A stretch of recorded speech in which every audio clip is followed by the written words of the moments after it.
3 a.m. is somewhere in the world, right now, maybe close to you. Someone is having a conversation that shouldn't be possible. They're lying in bed, heart racing, thoughts spiraling into that familiar darkness. The kind of panic that makes your chest tight, that whispers you're broken, that promises tomorrow will be worse. They reach for their phone, but they're not calling a crisis line. They're not texting a friend. They're typing into an app, into an algorithm. And here's what makes this moment extraordinary, what makes it border on the impossible. It's working. Within minutes, the thoughts begin to shift. The panic recedes. Something is happening in their brain. Actual, measurable physical changes that would show up on an MRI scan. Because of a conversation with artificial intelligence. This should not work. For over a century, we've built our understanding of mental health treatment on a seemingly unshakable foundation, that healing psychological wounds requires the irreplaceable human element. Empathy. Intuition. The therapeutic relationship forged between two people in a room. We built entire healthcare systems, trained professionals for years, created ethical standards, all based on this assumption. And then someone proved we might have been profoundly wrong. Or at least, not entirely right. But here's the twist that makes this story stranger than you might expect. The person who set this revolution in motion didn't mean to. He was trying to prove the opposite. And his failure, his spectacular, paradigm-shifting failure, led to one of the most important discoveries in the history of psychology. A discovery that, 60 years later, would put therapeutic tools into the pockets of millions. That would challenge everything we thought we knew about what healing requires. That would blur the line between human and machine in ways that should make us pause and wonder. Tonight, we're going to trace that line. From a psychiatrist's office in 1964 to a smartphone screen in 2025. From neurons rewiring themselves to algorithms that somehow facilitate that rewiring. From therapy as privilege to therapy as download. And buried in this story, hidden in plain sight, is a revelation about the nature of healing itself. Something that changes not just how we treat mental health problems, but how we understand what therapy is, what it's always been. The revolution isn't coming. It's already here, happening right now, in those 3 a.m. conversations between humans and machines. Let's begin where it began, with one man's determination to prove his theories right, and what happened when the evidence said otherwise. But here's what makes this moment so fascinating, so worth understanding. This digital transformation isn't random. It's built on foundations laid more than half a century ago, when a psychiatrist noticed something his colleagues had missed. When Aaron Beck, in the early 1960s, started paying closer attention to what his patients were actually saying about their own thoughts, and realized that those thoughts weren't random noise. They were patterns. Patterns that could be identified, understood, and changed. What Beck discovered became cognitive behavioral therapy, CBT for short. And today, that same therapeutic approach is being carried not in manila folders and appointment books, but in apps and algorithms, chatbots and cloud servers. The therapy that once required years of training and hour-long sessions is now available in some form, 24 hours a day, 7 days a week, anywhere there's a signal. Some call this progress. Others call it concerning. Most of us, whether we know it or not, call it necessary. Because the statistics are staggering. The World Health Organization estimates that nearly 1 billion people worldwide live with mental health disorders. Depression is the leading cause of disability globally. Anxiety disorders affect roughly 400 million people. And here's the twist. The vast majority of those people, estimates suggest up to 75% in low-income countries and 35% even in wealthy nations, receive no treatment at all. Not because treatment doesn't exist, not because it doesn't work, but because it's not accessible, too expensive, too far away, too stigmatized, too complicated to navigate insurance for, too long a wait list. So when we talk about digital CBT applications, about apps that teach people to identify negative thought patterns, about AI chatbots that deliver evidence-based exercises, about programs that help with insomnia or anxiety or depression from the privacy of someone's home, we're not just talking about convenience, we're talking about access, about possibility, about reaching people who would otherwise remain unreached. But, and this is crucial, we're also talking about questions. Important questions. Does it actually work? Can an app replace a therapist? What happens to privacy when your most intimate thoughts are stored on servers? Who gets left behind in this digital revolution? And perhaps most fundamentally, in our rush to solve the access problem, are we creating new problems we haven't fully considered? Tonight, we're going to explore all of this. We'll trace the story from Beck's consulting room in Philadelphia to the emergence of apps like Wobot and Wysa. We'll look at what happens in your brain when CBT works, the actual physical changes visible on imaging scans. We'll dive into the research on digital CBT for insomnia, depression, and anxiety, examining what the data really tells us about effectiveness. We'll consider the promise and the peril, the hope and the hype, the genuine breakthroughs and the genuine concerns. This is a story about minds and machines, about science and accessibility, about innovation and tradition. It's about how technology is reshaping one of the most human things we do, helping each other heal. So settle in, get comfortable. Let's begin this journey together. Starting where it all started, with a psychiatrist who dared to challenge everything his profession believed about depression.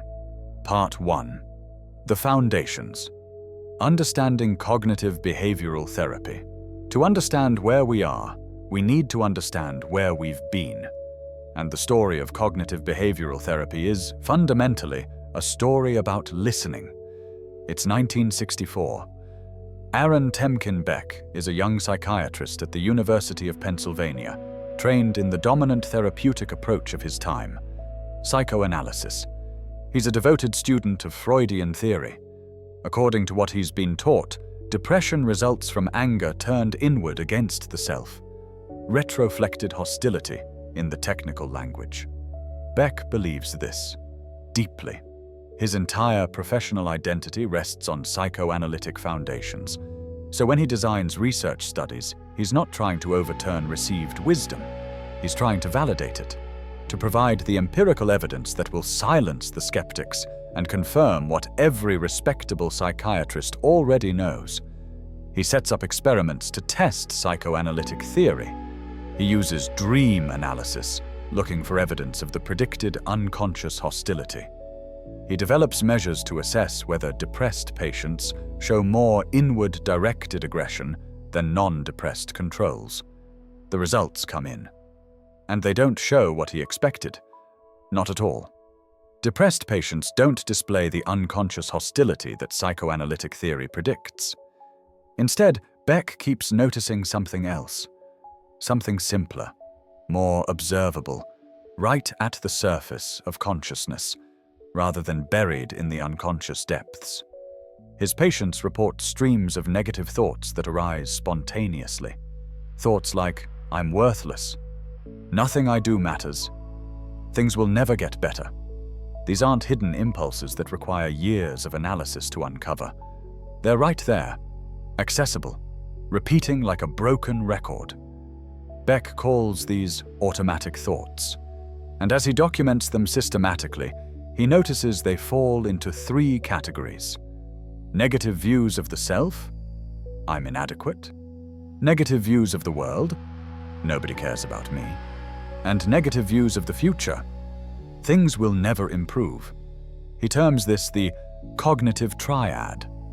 This observation, this simple, almost obvious pattern that everyone else had missed because they were looking for something more complex, becomes the foundation for a revolution. Because Beck realizes something crucial. These thoughts aren't accurate reflections of reality. They're distortions. And when patients learn to identify and challenge them, their depression improves, not slowly, over years, but relatively quickly, measurably. In 1967, Beck publishes Depression, Clinical, Experimental, and Theoretical Aspects, outlining his cognitive theory. It contradicts much of what he'd been taught. It challenges the dominant paradigm, and it sets him on a path that will transform mental health treatment. His depressed patients, Beck noticed, weren't displaying unconscious hostility. What they displayed was something more conscious, more accessible, and more consistent. Streams of negative thoughts that seemed to arise spontaneously. Thoughts like, "I'm worthless. Nothing ever works out. I always fail." These weren't buried deep in the unconscious. They were right there, at the surface, repeating like an internal radio station that never turned off. Beck called these automatic thoughts, and as he documented them more systematically, he noticed they fell into predictable patterns. His patients' automatic thoughts clustered around three themes: negative views of themselves, negative views of the world, and negative views of the future. He termed this the cognitive triad, a framework that would become foundational to understanding depression. But here's what made Beck's insight revolutionary. He recognized that these thoughts weren't accurate reflections of reality. They were distortions, exaggerations, mental shortcuts gone wrong. And crucially, when patients learned to identify and challenge these distortions, their mood improved, not slowly, over years of analysis, but relatively quickly, measurably, reproducibly. Beck was on to something profound. He began developing a structured approach to help patients recognize these automatic thoughts, examine the evidence for and against them, and generate more balanced, realistic alternatives. He called it cognitive therapy. It was active, directive, problem-focused, and time-limited. Radically different from the open-ended exploration of psychoanalysis. And crucially, it worked. The first major clinical trial, published in 1977, compared Beck's cognitive therapy to antidepressant medication, the established medical treatment for depression. The study was groundbreaking in its rigor. It used random assignment, standardized assessment measures, and careful monitoring of treatment fidelity. The results were striking. Cognitive therapy was as effective as medication in reducing depressive symptoms. But here's what made the finding even more remarkable. Patients who received cognitive therapy were significantly less likely to relapse after treatment ended compared to those who had received medication alone. This was revolutionary. A talking therapy, focused simply on identifying and modifying thought patterns, produced results comparable to medication. And the effects appeared more durable. The implications were staggering. A second clinical trial in the United Kingdom soon replicated these results. Cognitive behavioral therapy began receiving international recognition. Over the following decades, hundreds of additional studies would confirm and extend these findings across diverse populations and conditions. Over the following decades, cognitive therapy evolved and expanded. Researchers incorporated behavioral techniques, activity scheduling, exposure therapy, behavioral experiments, creating what we now call cognitive behavioral therapy, or CBT. The approach was adapted for anxiety disorders, eating disorders, insomnia, chronic pain, substance use, personality disorders, and more. It was tested in children, adolescents, adults, and older adults.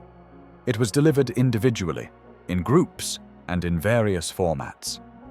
And the evidence accumulated. By the time Beck celebrated his 100th birthday in 2021, more than 2,000 clinical trials had demonstrated CBT's effectiveness across a remarkable range of mental health conditions. The American Psychological Association, the National Institute for Health and Care Excellence in the UK, and virtually every major mental health organization worldwide now recommends CBT as a first-line treatment for depression and anxiety disorders. But what exactly makes CBT so effective? To understand that, we need to understand its core components. First, there's the cognitive model itself, the recognition that our thoughts, feelings, and behaviors are interconnected. How we think about a situation influences how we feel about it, which in turn influences how we act. Beck wasn't suggesting that thoughts cause everything. External events matter, brain chemistry matters, genetics matter. But he was suggesting that thoughts mediate our emotional responses to events. And that mediation process is something we can learn to influence. Second, there's the concept of cognitive distortions, systematic errors in thinking that maintain emotional distress. Beck and his colleagues identified patterns like all-or-nothing thinking, seeing things in black and white categories, catastrophizing, assuming the worst possible outcome, overgeneralization, drawing broad conclusions from single events, personalization, taking responsibility for things beyond one's control, and many others. Here's a simple example. Imagine you send a text to a friend and don't hear back. An automatic thought might arise. They're ignoring me. They must be angry. I must have done something wrong. That thought triggers anxiety or sadness, which might lead you to avoid the friend or send multiple follow-up texts, all from one unanswered text. CBT teaches you to notice that automatic thought, examine it, and ask, what's the evidence? Maybe they're busy. Maybe they didn't see it. Maybe their phone died. The text could mean many things. When you generate alternative explanations, the anxiety often lessens, and you can respond more adaptively. This process, noticing automatic thoughts, examining evidence, generating alternatives, is called cognitive restructuring. It's the cognitive part of CBT. But there's also the behavioral part. Behavioral techniques in CBT address the ways our actions maintain our problems. When we're depressed, we tend to withdraw, stop seeing friends, stop exercising, stop engaging in activities that once brought pleasure. This withdrawal maintains the depression because we're no longer experiencing positive reinforcement. We're not getting evidence that contradicts our negative thoughts. So CBT includes behavioral activation, systematically scheduling and engaging in activities, even when you don't feel like it, to start generating positive experiences and momentum. For anxiety, behavioral techniques include exposure, gradually, systematically confronting feared situations to learn that they're not as dangerous as anticipated, and that anxiety naturally decreases over time. Third, there's the collaborative, empirical nature of the therapeutic relationship. CBT therapists don't tell patients what to think. They work collaboratively with patients to examine thoughts and beliefs as hypotheses to be tested. The patient is seen as their own best expert on their experience. The therapist provides structure, psychoeducation, and guidance, but the patient does the work. Fourth, CBT is structured and skills-based. Sessions have agendas. Concepts are taught explicitly. Homework is assigned, not busy work, but practice applying skills in real life. Patients learn techniques they can continue using long after therapy ends. And fifth, CBT is present-focused and goal-oriented. While it acknowledges that past experiences shape current patterns, the primary focus is on what's maintaining problems now and what can be done differently moving forward. Now here's what's particularly relevant for our exploration tonight.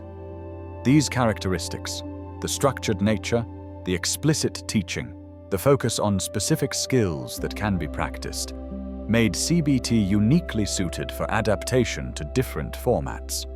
If therapy could be manualized, written into clear protocols, taught through explicit steps, couldn't it potentially be delivered in ways other than face-to-face conversation?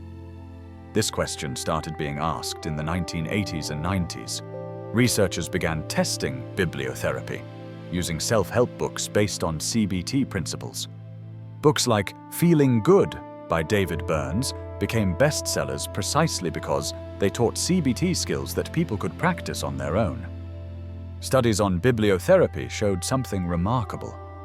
When people read these books and did the exercises, their depression scores decreased. Not as much as with face-to-face therapy for everyone, but enough to matter, enough to help. Especially when the bibliotherapy was guided, when someone checked in periodically to encourage adherence and answer questions. This was the first hint that CBT didn't necessarily require an hour every week in a therapist's office. The skills could be learned through reading, through self-study, through practice. And that opened up possibilities. By the time the internet became widespread in the late 1990s and early 2000s, researchers were already asking the next logical question. If bibliotherapy works, what about internet-delivered CBT? Programs that taught the same skills but through interactive websites rather than static books.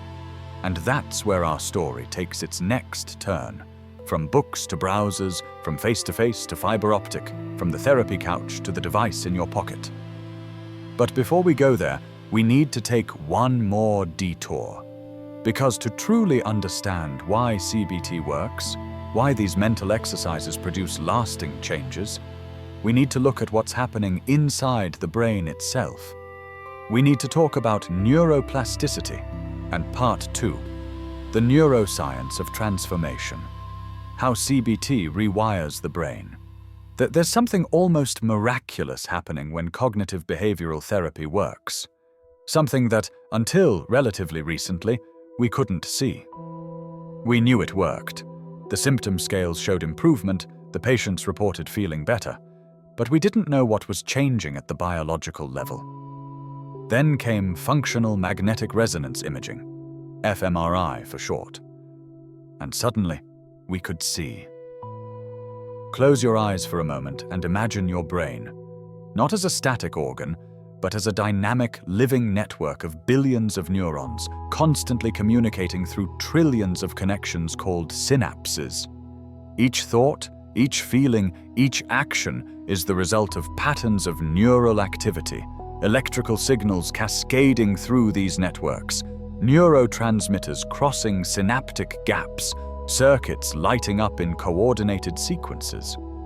For most of the 20th century, neuroscience operated on an assumption. Adult brains were relatively fixed. Neural circuits, once formed, were largely permanent. You could damage them through injury, but you couldn't substantially rewire them. This was just accepted wisdom. Then, starting in the 1960s and 70s, evidence began accumulating that this wasn't true. Studies showed that the brain retained the ability to change throughout life, to form new connections, to strengthen or weaken existing ones, even to generate new neurons in certain regions. This capacity came to be called neuroplasticity, the brain's ability to reorganize itself by forming new neural connections. At first, this was controversial, but as imaging technology improved and evidence accumulated, neuroplasticity became established fact. And researchers began asking fascinating questions. If life experiences can change brain structure and function, can therapy? Specifically, can psychotherapy produce measurable changes in the brain? The answer, it turns out, is yes. Profoundly yes. And here's where the story takes an unexpected turn, one that even Beck himself might not have fully anticipated. Let's look at one of the most striking pieces of evidence. In 2016, researchers at Karolinska Institutet in Sweden designed a study that would change how we understand the relationship between mind and matter. They recruited 26 people with social anxiety, disorder, people whose lives were constricted by fear of judgment, of humiliation, of social situations most of us navigate without thought. The researchers used a multimodal neuroimaging approach, examining both the structure and function of the amygdala, that almond-shaped cluster of neurons deep in the brain, part of the fear circuitry. The amygdala is where threats are processed, where anxiety is generated. In social anxiety, it's hyperactive, over-responsive, firing alarm signals at perceived social threats. Half the participants received cognitive behavioral therapy. The others got an attention training control treatment. Brain scans were taken before treatment, then again after. The researchers were looking for changes. What they found was remarkable. After CBT, but not after the control treatment, the amygdala physically shrank. Gray matter volume decreased. Functional reactivity decreased. These weren't subtle shifts. They were statistically significant, clearly visible on imaging scans. But here's what elevates this from fascinating to paradigm shifting. When the researchers analyzed the relationships between these changes, they found that the structural change, the actual reduction in brain tissue, appeared to mediate the relationship between reduced neural reactivity and symptom improvement. This statistical pattern suggests something profound. Thoughts changed tissue, which changed function, which changed experience. The boundary between psychological and biological started to blur. This finding has been replicated. Multiple studies across different anxiety disorders show consistent patterns. Based on the accumulated evidence, we can reasonably infer that CBT isn't merely teaching coping strategies. It appears to be fundamentally restructuring the brain's threat detection systems. What we call psychological interventions may be just as biological as medications, simply working through different mechanisms. In depression, the pattern is somewhat different but equally fascinating. Depression is associated with decreased activity in certain prefrontal regions and altered connectivity in networks involved in self-referential thinking, the brain's tendency to think about itself, to ruminate. Studies have shown that CBT can increase activity in the dorsolateral prefrontal cortex, enhance connectivity between the prefrontal cortex and other regions, and modify activity in the anterior cingulate cortex, a region involved in emotion regulation and conflict monitoring. One particularly elegant study examined people with depression before and after cognitive behavioral therapy using a self-referential task, thinking about whether negative words applied to themselves. Before treatment, patients showed excessive activity in regions associated with negative self-focus. After successful CBT, this pattern normalized. The brain was literally processing self-relevant information differently. There's also evidence of structural changes beyond the amygdala. A study on people with chronic musculoskeletal pain who received CBT showed changes in white matter, the brain's communication cables, the connections between regions. Specifically, they found increased complexity in white matter tracts connecting sensorimotor, affective, and cognitive regions. Based on these findings, researchers have inferred that the brain was building better communication pathways across the pain matrix. Even more intriguingly, some preliminary studies suggest the possibility of neurogenesis, the birth of new neurons, in the hippocampus, a region crucial for memory and emotion regulation, following successful treatment with CBT. The hippocampus is one of the few brain regions where new neurons can form in adulthood, and chronic stress typically suppresses this process. While the evidence is still emerging and requires further replication, these findings raise the possibility that CBT might reverse stress-induced suppression of neurogenesis. This remains an active area of investigation. Now, you might be wondering, how does this work? How does changing thought patterns produce physical brain changes? The mechanism involves a fundamental property of neurons. They change based on use. There's a principle in neuroscience, first articulated by Donald Hebb in 1949. Neurons that fire together wire together. When you repeatedly activate a particular neural pathway, the connections in that pathway strengthen. When you stop using a pathway, those connections weaken. This is how learning happens at the cellular level. When you practice cognitive restructuring, when you repeatedly catch yourself thinking catastrophically and deliberately generate alternative thoughts, you're activating different neural pathways than the automatic catastrophic ones. At first, this takes effort. The alternative pathways are weak, the catastrophic ones are strong. But with practice, the balance shifts. The alternative pathways strengthen. The catastrophic ones weaken. Over time, this changes the probability that your brain will generate the catastrophic thought automatically. It becomes less likely. The neural pathway that produces more balanced thinking becomes the default. That's neuroplasticity in action. Similarly, when you engage in behavioral activation, when you push yourself to exercise despite feeling depressed, when you face anxiety-provoking situations despite the fear, you're activating different neural circuits than the withdrawal and avoidance ones. You're teaching your brain through experience that activity can be rewarding, that feared situations are manageable. The neuroscience of CBT also helps explain why homework is so important. It's not just about practicing skills, though that matters enormously. It's about giving your brain repeated opportunities to create new patterns, to strengthen new pathways, to literally rewire itself. And here's something particularly hopeful. These changes aren't just temporary symptom relief. Multiple studies have shown that the neural changes produced by CBT can last. Patients who undergo successful CBT are less likely to relapse than patients who improve with medication alone. And some evidence suggests that the neural changes persist even after therapy ends. This doesn't mean CBT is magic, or that it works for everyone, or that neural changes guarantee permanent recovery. Brains remain plastic throughout life. They can change in unhelpful directions too. But it does mean that CBT isn't just teaching coping strategies. It's facilitating fundamental changes in how the brain processes information, regulates emotion, and responds to stress.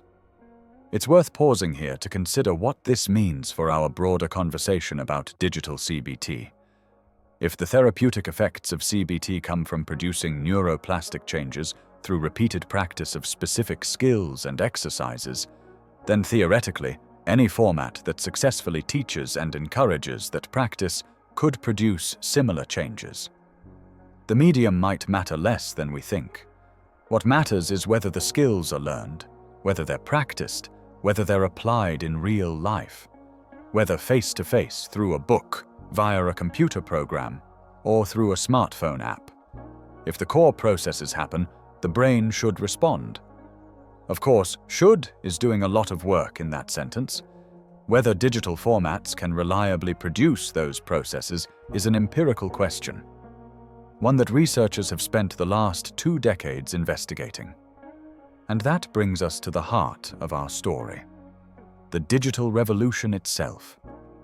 But there's one more specific application we need to explore first. Because while digital CBT encompasses many conditions, one particular area has seen especially widespread adoption and particularly strong evidence. An area that affects nearly everyone at some point, that devastates quality of life when chronic, and that traditional healthcare systems have struggled to address adequately. We need to talk about sleep, or more precisely, about the therapy that helps when sleep becomes the problem. Cognitive behavioral therapy for insomnia. Part 3. CBTI, when sleep becomes the therapy target. There's a particular kind of suffering that comes with insomnia, a frustration that builds night after night as you lie awake in the dark, exhausted but unable to sleep, watching the hours tick by. calculating how few hours remain until you have to wake up. Feeling your anxiety about not sleeping make it even harder to sleep. If you've experienced this, you know exactly what I'm describing. If you haven't, count yourself fortunate. Because insomnia is remarkably common. Roughly 30% of adults experience insomnia symptoms at any given time, and 10 to 15% meet criteria for chronic insomnia disorder. That's hundreds of millions of people worldwide struggling with sleep. For a long time, the default medical approach was simple: prescribe sleeping pills. Benzodiazepines, Z-drugs like Zolpidem, sometimes even older sedating medications. And yes, these medications can help people fall asleep, but they come with significant problems: tolerance, dependence, next-day grogginess, potential for abuse, and perhaps most importantly, they don't address the underlying causes. They suppress the symptom without changing the pattern. Then, in the 1980s and 90s, researchers began systematically developing and testing a different approach, applying cognitive behavioral therapy principles specifically to insomnia. What emerged was cognitive behavioral therapy for insomnia, CBTI for short, a structured, multi-component treatment that addresses both the behaviors and thoughts that perpetuate insomnia. Let's break down what CBTI involves, because understanding the components helps illuminate why it translates so well to digital formats. First, there's psychoeducation about sleep. Most people with insomnia have misunderstandings about sleep that maintain their problem. They think they need 8 hours every night, or they'll suffer terrible consequences. They believe they should never wake during the night. They think they can't function the next day unless they get perfect sleep. These beliefs create anxiety about sleep, which ironically makes sleep more difficult. CBTI teaches people about sleep architecture, circadian rhythms, sleep drive, and normal variation. It reframes insomnia not as a dangerous condition, but as a treatable pattern. This alone can reduce the anxiety that fuels insomnia. Second, there's sleep hygiene, optimizing the environment and habits around sleep. This includes things like keeping the bedroom cool and dark, limiting screen time before bed, avoiding caffeine late in the day, and establishing a consistent sleep schedule. Now, sleep hygiene alone rarely cures chronic insomnia. If it were that simple, most insomniacs would have figured it out. But it creates conditions that make the other techniques more effective. Third, and perhaps most important, there's sleep restriction. This is counterintuitive, which is why many people resist it initially. When you can't sleep, the natural response is to spend more time in bed, going to bed earlier, staying later, napping during the day, hoping to catch up. But this actually makes insomnia worse because it weakens the association between bed and sleep. Sleep restriction involves limiting time in bed to approximately the amount of time you're actually sleeping. So if you're spending 8 hours in bed but only sleeping 5, you'd initially restrict to 5 or 5.5 hours. This creates mild sleep deprivation, which increases sleep drive, making it easier to fall asleep and stay asleep. As sleep efficiency improves, the percentage of time in bed that you're actually asleep, you gradually increase time in bed. This sounds harsh. And it can be challenging initially, but study after study has shown it's one of the most effective components of CBTI. Fourth, there's stimulus control. This addresses the fact that people with chronic insomnia often develop negative associations with their bed and bedroom. They've spent so many nights lying awake, getting frustrated, trying unsuccessfully to sleep, that the bedroom becomes associated with wakefulness and anxiety rather than sleep. Stimulus control involves a set of rules. Only go to bed when sleepy, get out of bed if not asleep within 15 to 20 minutes, use the bed only for sleep and sex, not for worrying, planning, or scrolling. Wake at the same time every morning regardless of sleep quality. These rules recondition the association between bed and sleep. Fifth, there's cognitive restructuring specifically targeting thoughts about sleep and daytime consequences. If I don't sleep tonight, I'll ruin the big presentation. I'll never be able to function tomorrow. My insomnia proves something is seriously wrong with me. These catastrophic thoughts increase arousal and anxiety, making sleep less likely. CBTI teaches people to challenge these thoughts, examine evidence, generate more balanced alternatives. Often, people discover they function better than expected even after poor sleep, which helps reduce the catastrophic thinking. And finally, there's relaxation training. Techniques like progressive muscle relaxation, breathing exercises, and mindfulness that can help reduce physical and mental arousal before bed. When delivered face-to-face by trained therapists, CBTI is remarkably effective. Meta-analyses show success rates of 70 to 80% for significantly reducing insomnia symptoms, with improvements maintained at follow-up. Effect sizes are large, comparable to or better than sleep medications. And unlike medications, the improvements persist after treatment ends because CBTI teaches sustainable skills rather than providing temporary symptom suppression. The American Academy of Sleep Medicine now recommends CBTI as the first-line treatment for chronic insomnia in adults. It's what should be tried before medication, or alongside medication for those already taking it. But here's the problem. There aren't nearly enough trained CBTI therapists to meet demand. Sleep specialists are scarce. Many insurance plans don't cover behavioral sleep medicine. Wait times can be months, and the structured 6 to 8 session treatment isn't easily accessible for people in rural areas, people without transportation, people working multiple jobs, people caring for children or elderly relatives. This created what researchers call a treatment gap, a massive mismatch between the number of people who could benefit from CBTI and the number who can actually access it. Which brings us to digital CBTI. Because researchers quickly recognized that CBTI's structured, skills-based nature made it particularly well-suited for digital delivery. The components could be taught through lessons. Sleep diaries could be completed on smartphones. Algorithms could calculate sleep restriction recommendations. Reminders could prompt adherence to stimulus control rules. The first digital CBTI programs emerged in the early 2000s. They were typically web-based programs that users completed over several weeks, often with minimal or no therapist support.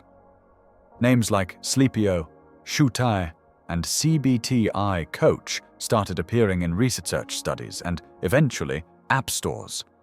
And the research was encouraging. Very encouraging.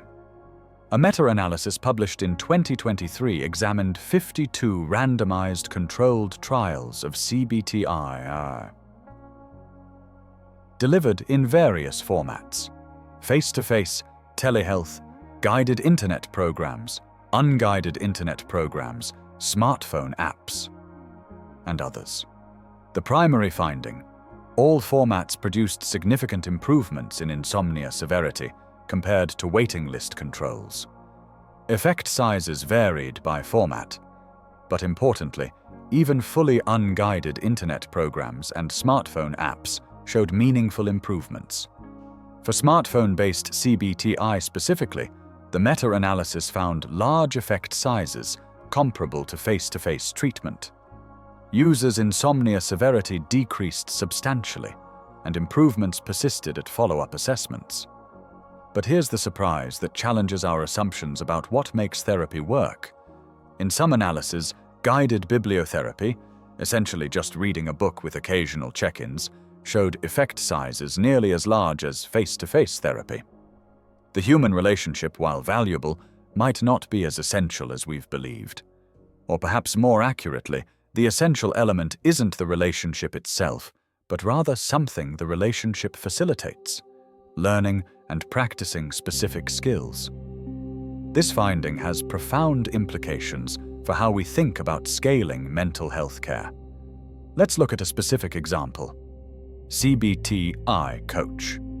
This is a free app developed by the US Veterans Affairs National Center for PTSD in collaboration with Stanford School of Medicine.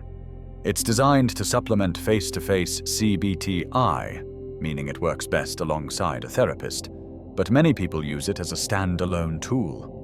The app includes educational modules about sleep, an interactive sleep diary, tools for sleep restriction and stimulus control, relaxation exercises, and reminders.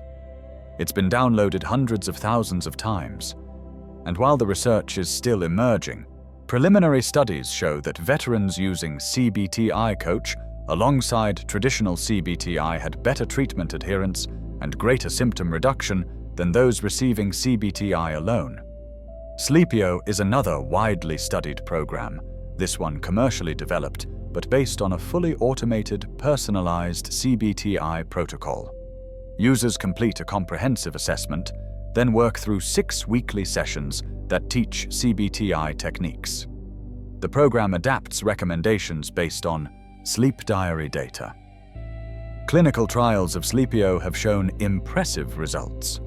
One large randomized controlled trial found that participants using Sleepio had significantly greater improvements in insomnia severity, sleep quality, daytime functioning, and even symptoms of anxiety and depression compared to control groups. Effects were sustained at follow-up. The researchers calculated that for every 2 to 3 people who completed Sleepio, 1 person achieved recovery from insomnia, clinically meaningful improvement. Similar results have been found for other digital CBTI programs across multiple countries and populations. A recent study in 2025 examined a Chinese smartphone-based CBTI program in youth with insomnia and subclinical depression. Results showed large improvements in insomnia severity and notable reductions in depressive symptoms, with effects maintained over 12 months. This has significant public health implications. If digital CBTI programs can effectively treat insomnia with little or no therapist involvement, they could reach vastly more people than traditional face-to-face treatment. They're available 24/7. They're private. You can use them without anyone knowing. They're relatively inexpensive or even free. They eliminate geographic barriers, transportation issues, and scheduling constraints. Now, does this mean digital CBTI is universally effective, or that it replaces face-to-face treatment for everyone? No. Adherence remains a challenge. Many people who start digital programs don't complete them. Some people need the accountability and support of a human therapist. Severe or complex cases often require personalized care that algorithms can't yet provide, and some people simply don't have reliable internet access or smartphones. But for many people, perhaps most people with insomnia, digital CBTI offers a genuine solution. It's not a compromise or a second-best option. It's evidence-based treatment that produces comparable outcomes to traditional delivery, but with dramatically better accessibility. And here's what makes this particularly significant for our broader discussion. Insomnia is often the canary in the coal mine. It's frequently the first symptom of emerging depression or anxiety. It exacerbates existing mental health conditions. By providing accessible treatment for insomnia, digital CBTI may help prevent or mitigate other mental health problems. Moreover, the success of digital CBTI provided proof of concept. It demonstrated that complex behavioral interventions could be effectively delivered through technology, that algorithms could guide treatment, that homework compliance could be tracked digitally, that therapeutic change didn't necessarily require a human therapist in the room. This opened the floodgates. If CBTI could work digitally, what about CBT for depression, for anxiety, for other conditions? And what if we incorporated more sophisticated technology, not just static programs, but adaptive algorithms, artificial intelligence, conversational interfaces. Which brings us to perhaps the most visible, most discussed, most controversial aspect of the digital CBT revolution. AI-powered therapeutic chatbots. Programs like Wobot, Wysa, and Youper that promise to deliver CBT techniques through conversations with artificial intelligence. Before we explore them, I want you to set aside your preconceptions for a moment.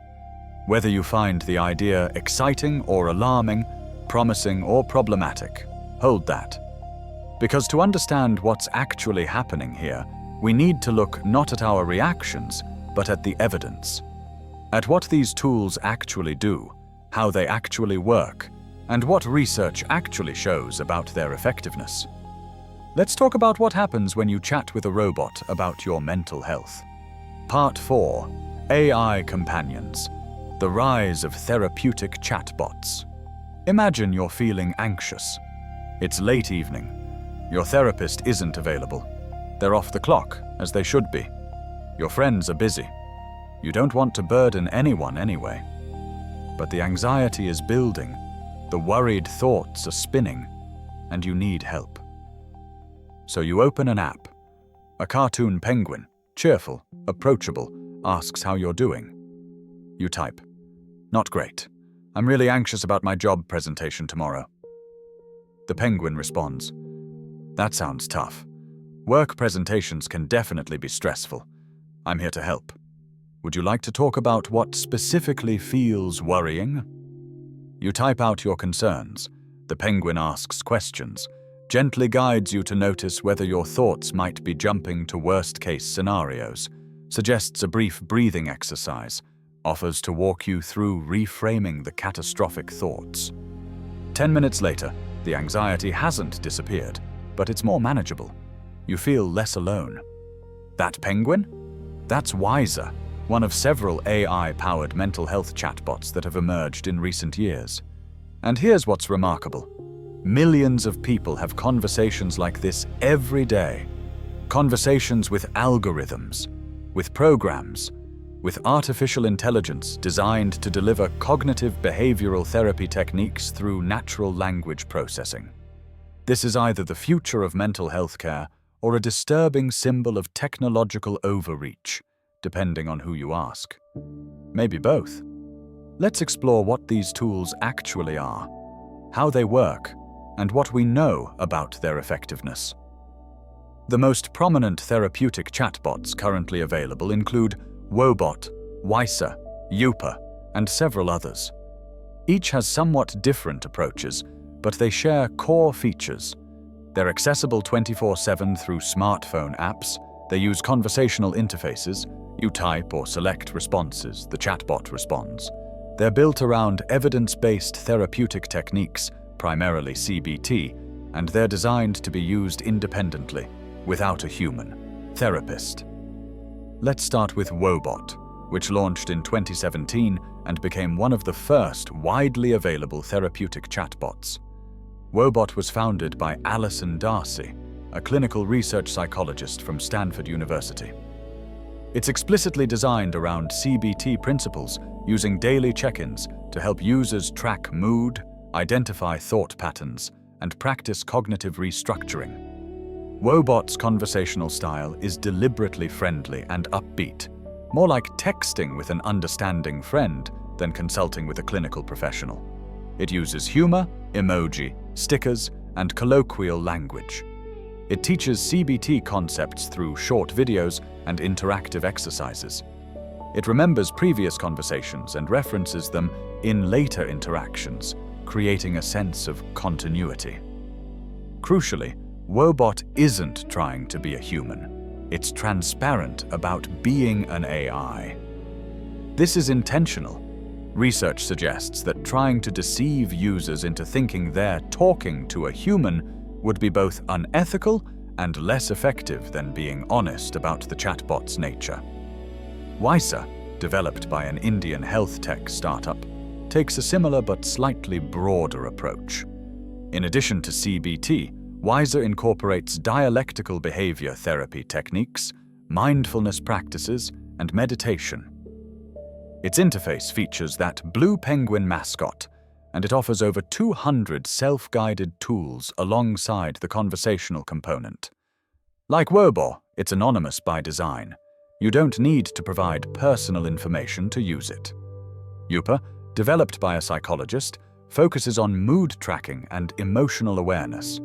It conducts brief conversations that help users identify and explore their emotional states, then suggests appropriate exercises.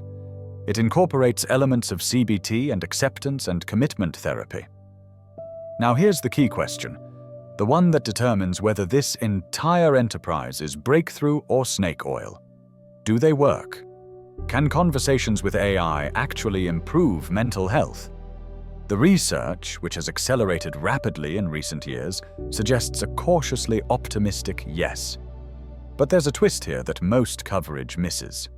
A systematic review published in 2024 examined 10 studies on these 3 chatbots, 5 studies on Wobot, 4 on Wysa, and 1 on Youper. The findings showed significant improvements in mental health symptoms across all 3 platforms. Effect sizes were notable. Depression scores decreased.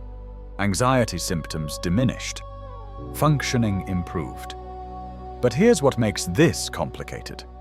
When you dig into the research design, most of these studies compared chatbots to control conditions, like waiting lists or educational ebooks. Very few compared them directly to human therapy. So we know chatbots work better than doing nothing.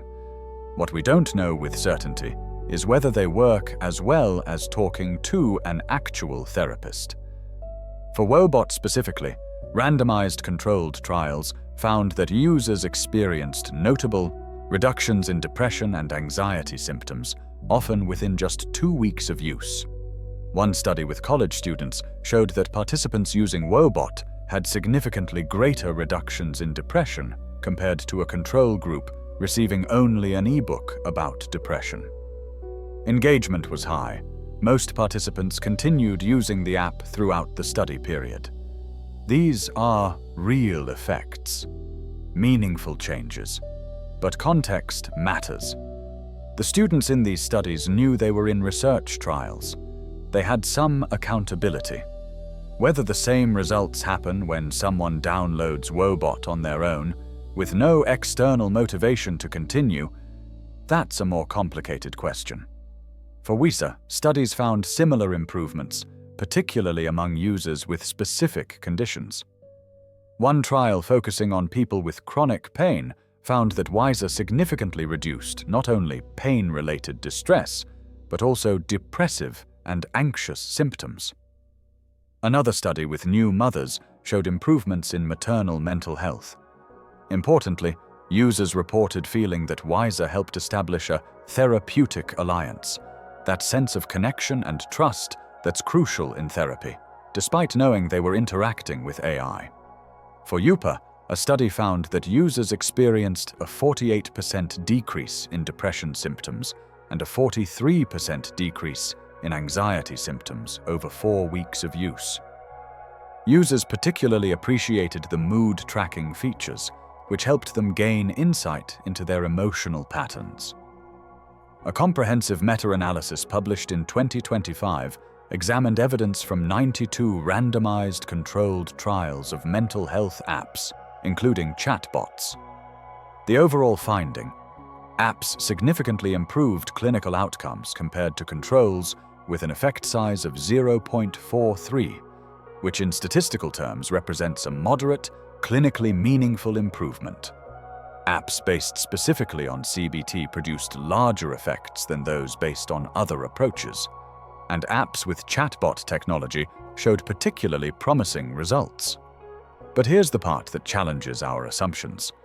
When researchers looked at which features predicted better outcomes, the sophistication of the conversational AI wasn't the strongest factor. What mattered more was whether the app taught specific, evidence-based techniques, whether it provided structured exercises, whether it encouraged regular practice. The chatbot interface might increase engagement and make practice more palatable. But the therapeutic mechanism, the thing actually producing change, appears to be the techniques themselves, not the conversation. This finding suggests that the therapeutic relationship with an AI might be more about motivation and adherence than about the relationship being inherently healing. These are meaningful improvements, not miracle cures, but genuine, measurable reductions in suffering.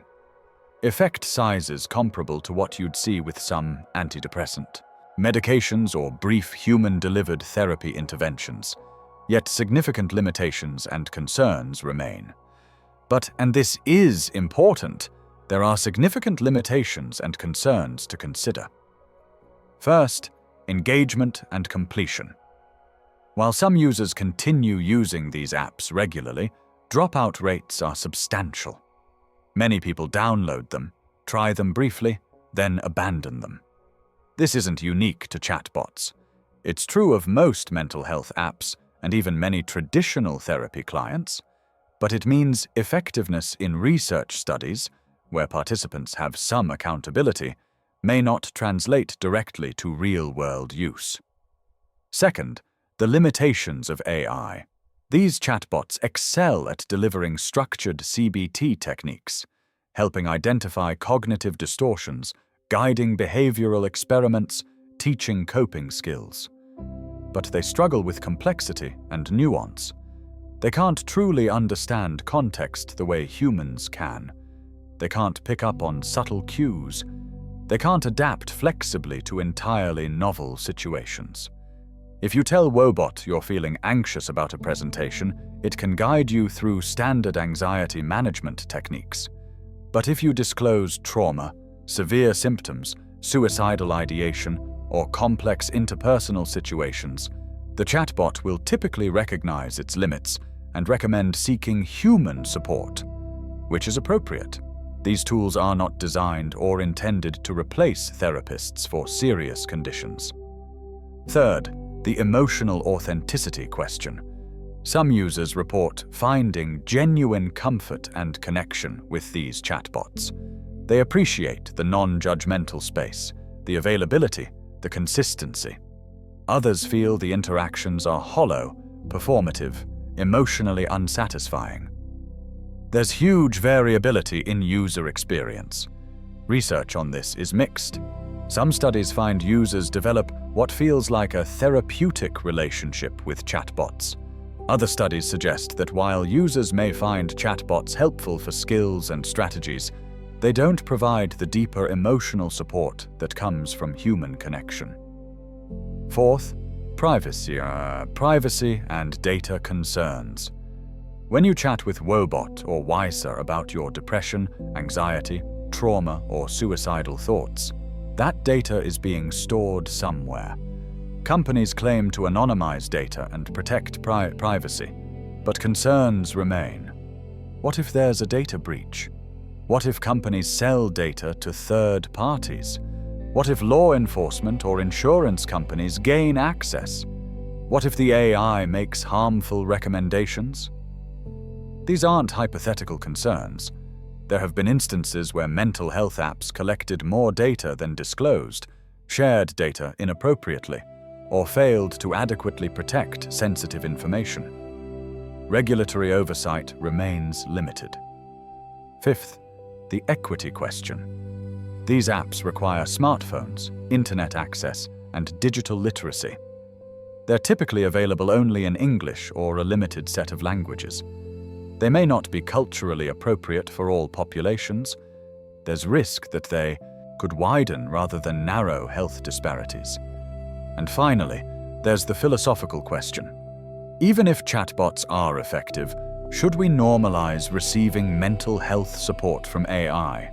Are we solving the therapist shortage problem, or are we creating a two-tier system where wealthy people get human therapists and everyone else gets algorithms? Are we addressing the root causes of mental health problems, poverty, inequality, social isolation, meaning crises? Or are we just medicalizing and technologizing individual distress? These are important questions without easy answers. But here's what I want to suggest. We don't have to choose between all or nothing positions. Chatbots aren't either salvation or disaster.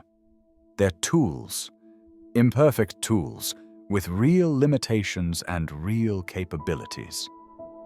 For some people, those with mild to moderate symptoms, those unable to access traditional therapy, those between therapy sessions, those who prefer the anonymity and convenience, these chatbots may provide genuine help.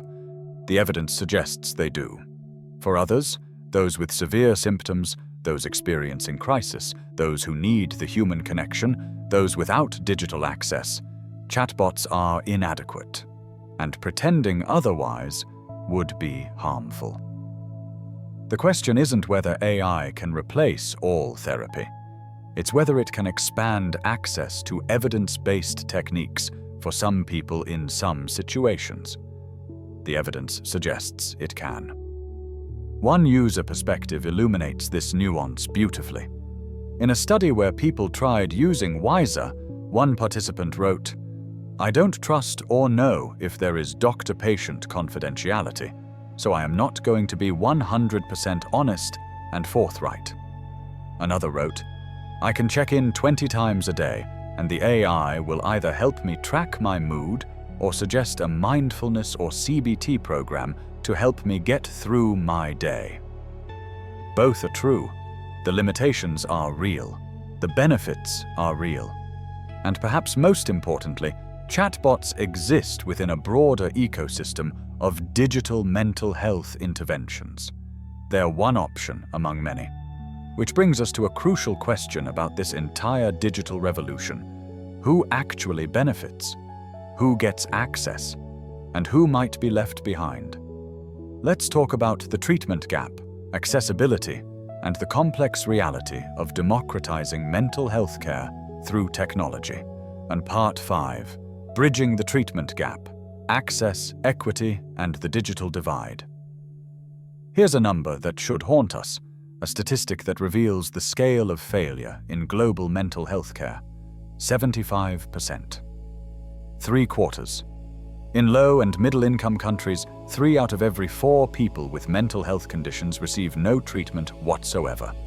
And before we feel smug in wealthy nations, consider this. Even in high-income countries, it's still 35%. More than 1 in 3 people with diagnosable mental health conditions get no treatment at all. Let that sink in.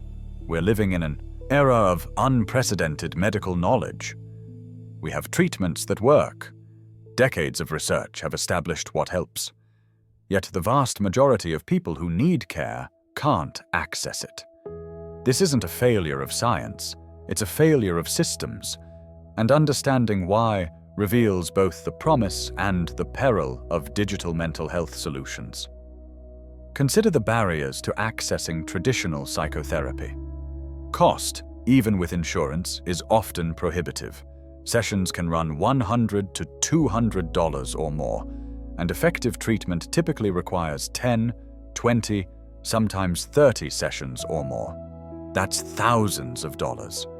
Many insurance plans have high deductibles or don't cover mental health adequately. In the US, roughly half of psychiatrists don't accept insurance at all. Then there's geographic access. If you live in a rural area, there may be no therapists within 50 miles. Urban areas often have months-long wait lists. The World Health Organization estimates there are 9 mental health workers per 100,000 people globally. And that's concentrated in wealthy nations. In some countries, there's 1 psychiatrist per million people.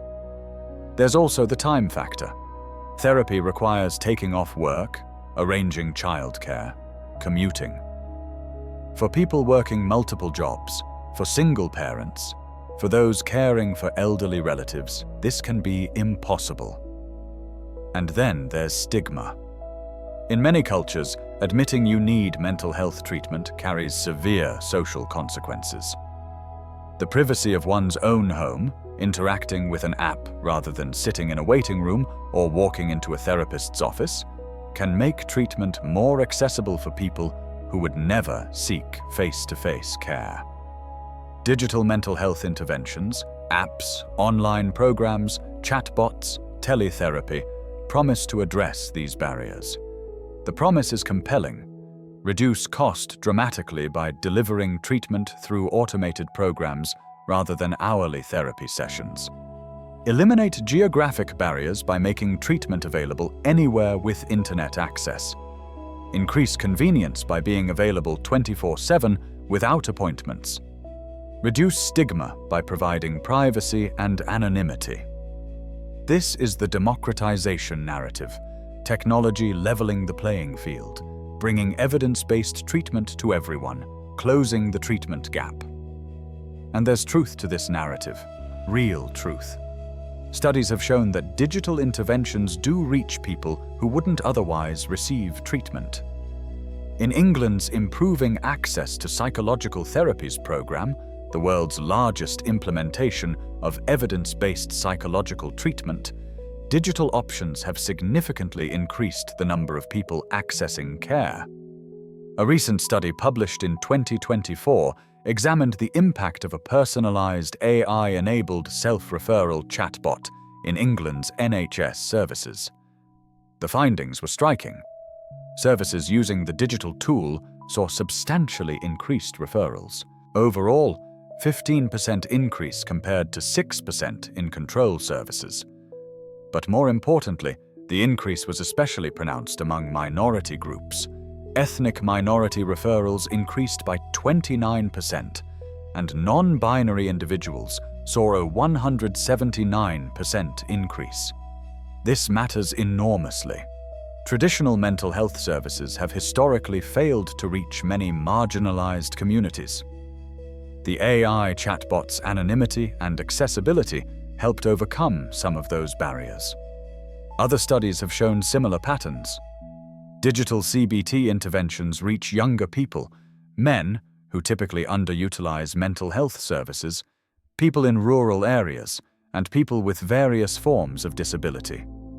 So the democratization is happening. Real people who would otherwise go untreated are getting access to evidence-based interventions.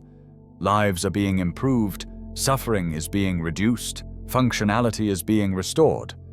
But, and you knew there was a but coming, the reality is more complicated than the promise. Because there's a fundamental contradiction at the heart of digital mental health. To access these supposedly universal tools, you need specific resources.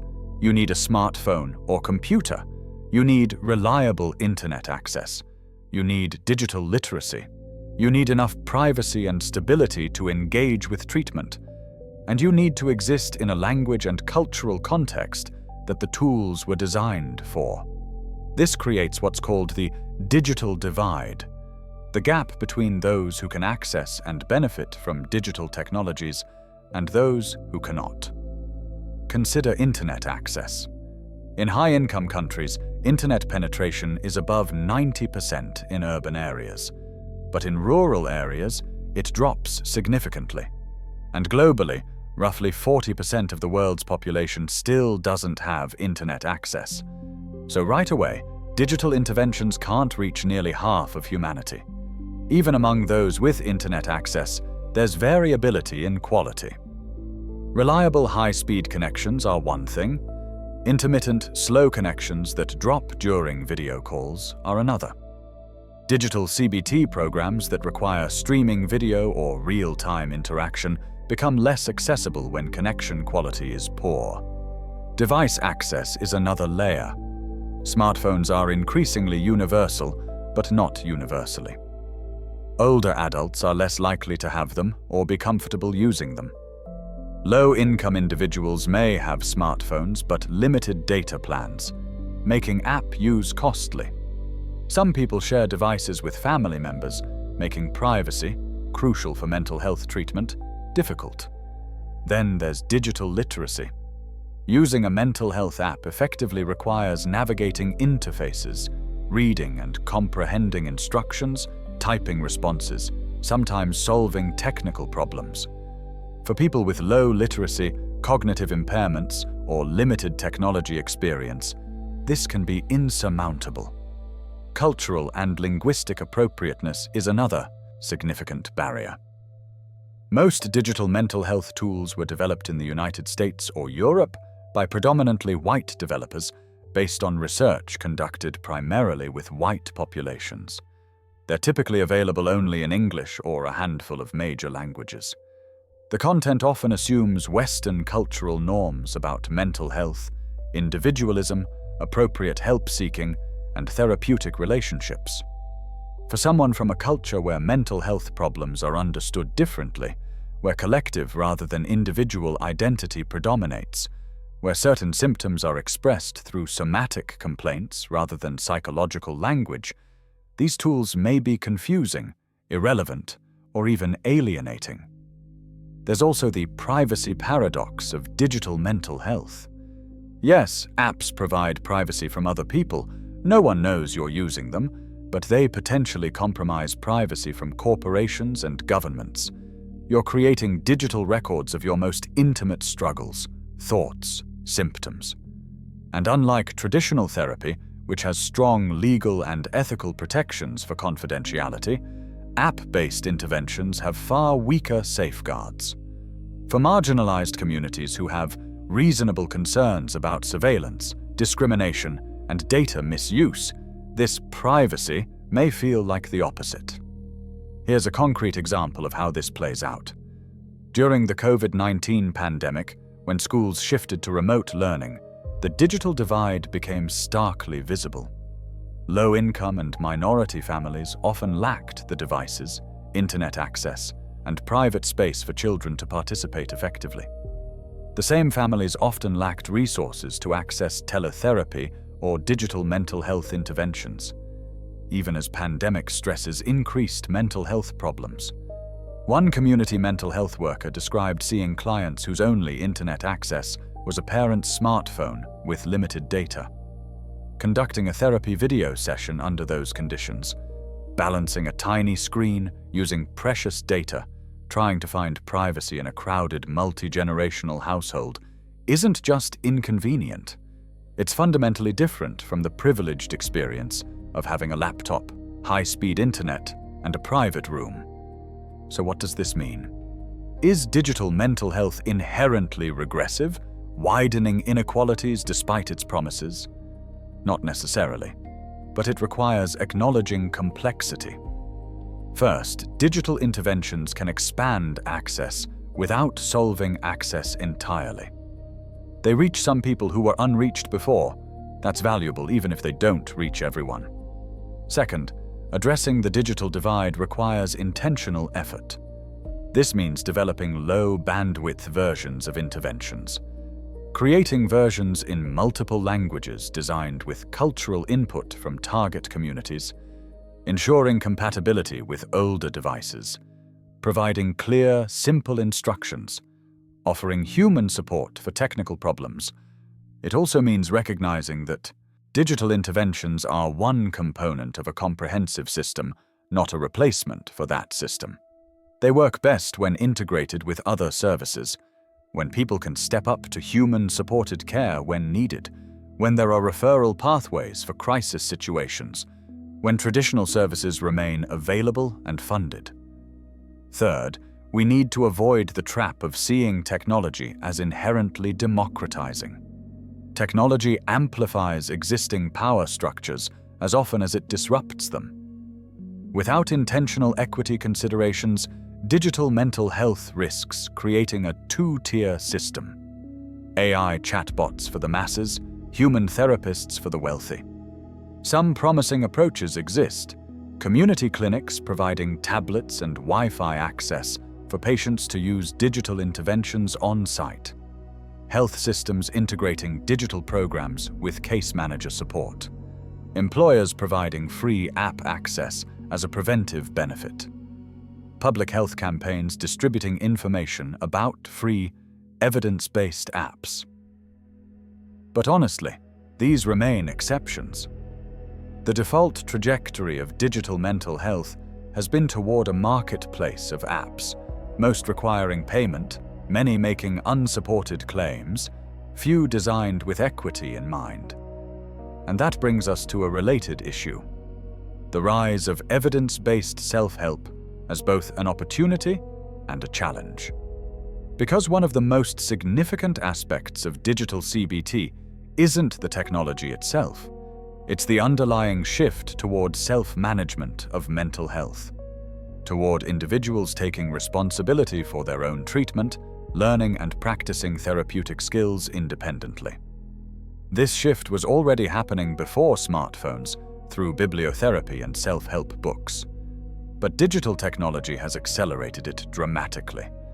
Let's explore what this means: the benefits, the risks, and the complicated middle ground. Part 6. The Self-Help Revolution: Empowerment or Isolation. There's a bookstore section that's grown substantially over the past few decades. Sometimes it's called self-help, sometimes personal growth, sometimes wellness or psychology. The shelves are filled with titles promising to teach you to feel good, think better, overcome anxiety, break free from the past. Some of these books are evidence-based guides written by psychologists, teaching legitimate therapeutic techniques. Others are pop psychology with little scientific foundation. The quality varies enormously, but the category itself represents something significant: a shift toward self-directed mental health care. This shift long predates the digital revolution. Bibliotherapy, using books therapeutically, has evidence of effectiveness dating back decades. David Burns's Feeling Good, the new mood therapy, first published in 1980, has sold over 4 million copies worldwide. It teaches cognitive behavioral therapy techniques that readers can practice themselves. And here's the surprising part. Research has shown that for some, people with mild to moderate depression, simply reading and working through this book produces clinically significant improvement. Not just feeling slightly better. Measurable changes on standardized depression scales, improvements that meet the threshold for clinical significance. A meta-analysis of bibliotherapy studies found effect sizes around 0.7 to 0.8 for depression, which in statistical terms is considered large. These effects are often smaller than face-to-face therapy on average, but not always. Guided bibliotherapy, where someone checks in periodically to encourage progress and answer questions, showed results approaching those of traditional therapy in some studies. This finding has profound implications. It suggests that for at least some people with some types of problems, the active ingredient in therapy might not require the therapist's physical presence. The structured presentation of therapeutic techniques, combined with the person's motivated engagement with those techniques, might be sufficient. Other evidence-based self-help books have shown similar patterns.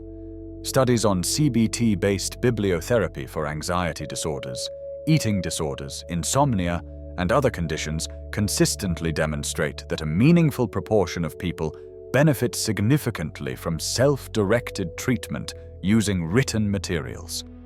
But here's what makes this more than just interesting trivia. Bibliotherapy's effectiveness was the first major hint that CBT's systematic nature made it uniquely suited for non-traditional delivery formats. It paved the way for everything that followed.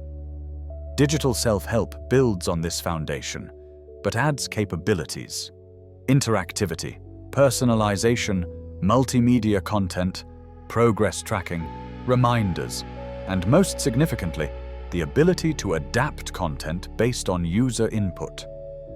When done well, evidence-based self-help offers genuine benefits. It's maximally accessible. You don't need appointments, insurance, or permission. It's empowering. You're learning skills you can apply throughout life, not depending on a therapist's availability. It's private. No one needs to know you're working on mental health. It's flexible. You can work at your own pace, focus on areas most relevant to you. And for many people, especially those uncomfortable with the idea of therapy, it provides an acceptable entry point. Research also suggests that self-help can serve as a first step in stepped care models. The idea is to match treatment intensity to need. For mild symptoms, self-help might be sufficient. For moderate symptoms, perhaps guided self-help with minimal therapist contact. For severe symptoms, intensive face-to-face treatment. This approach maximizes efficiency, reserving scarce therapist resources for those who need them most, while still providing support to everyone. England's Improving Access to Psychological Therapies program explicitly uses stepped care, offering self-help materials as the first intervention tier. Data suggests this approach increases overall access without compromising outcomes for those with less severe problems. So, self-help works for some people, saves resources, and increases accessibility. What's the concern? Several concerns, actually. First, there's the completion problem. Studies consistently show that most people who start self-help programs don't finish them. Dropout rates can exceed 80% for unguided programs. This isn't necessarily surprising. Self-directed change is hard. Maintaining motivation without external accountability is difficult, but it means effectiveness in research settings, where participants have some accountability, may not translate to real-world use. Some people benefit enormously from self-help, but most people who try it don't persist long enough to benefit, and we don't always know how to identify in advance who will benefit from self-help versus who needs more intensive support. Second, there's the risk of substitution. When healthcare systems promote self-help as the first line of treatment, there's risk that people who need more intensive care get stuck at that level, repeatedly trying self-help programs that aren't sufficient for their needs. What should be an efficient entry point can become a barrier. Third, self-help can be isolating. Depression and anxiety often involve withdrawal from social connection. Working through a self-help program alone might reinforce that isolation rather than challenging it. Part of therapy's effectiveness comes from the relationship, from feeling heard and understood, from connecting with another human. Self-help bypasses this entirely. Fourth, there's the quality control problem. The app stores and bookstore shelves are flooded with products claiming to help with mental health. Only a small fraction have any evidence behind them. Most people lack the expertise to distinguish legitimate, evidence-based interventions from marketing hype. They might invest time and money in programs that don't work, become discouraged, and conclude that all treatment is ineffective. And fifth, there's the philosophical concern. The valorization of self-help can subtly shift responsibility for mental health problems from social structures to individual psychology. If everyone is expected to manage their mental health through apps and self-help books, we might stop asking harder questions about why mental health problems are so prevalent in the first place. Why are anxiety and depression rates rising, especially among young people? Why do marginalized communities experience disproportionate mental health burden? Why are workplaces, economic systems, and social structures producing so much distress? Self-help focuses on changing individual thoughts and behaviors, which can be tremendously helpful. But it doesn't address poverty, discrimination, social fragmentation, economic precarity, or environmental destruction. By focusing on individual, self-improvement, we might be pathologizing normal responses to abnormal circumstances. This is a tension, not a resolution, because self-help, including digital self-help, genuinely helps many people. The alternative, waiting for systems to change while people suffer, is unacceptable. Perhaps the answer isn't choosing between self-help and social change, but recognizing the need for both. Use self-help tools when they're appropriate and helpful, but also advocate for better mental health infrastructure, reduced stigma, social policies that address root causes of distress. And most importantly, don't blame people if self-help isn't sufficient for their needs. Mental health problems exist on a continuum. Some respond well to self-help. Some require professional treatment. Some require intensive, sustained support. And some are so intertwined with material circumstances that psychological interventions alone can't resolve them. The challenge is matching interventions to needs, providing appropriate support at each level, and maintaining clear pathways for stepping up care when needed. Which brings us to a practical question.